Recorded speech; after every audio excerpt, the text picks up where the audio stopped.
Caranya sujud. Nalika mudhun tangane ora perlu diangkat mendhuwur.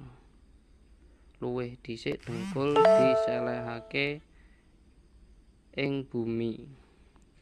Ketika turun, tangan tidak perlu diangkat ke atas. Jadi ketika mau sujud tidak usah begini, langsung sujud saja.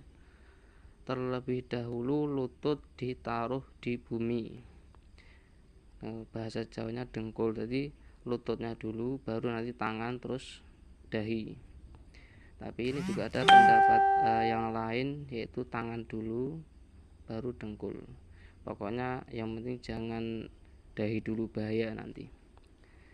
Banjur tangan loro diselehake ana ing bumi penere pundak. Bathuk lan irung ditetepake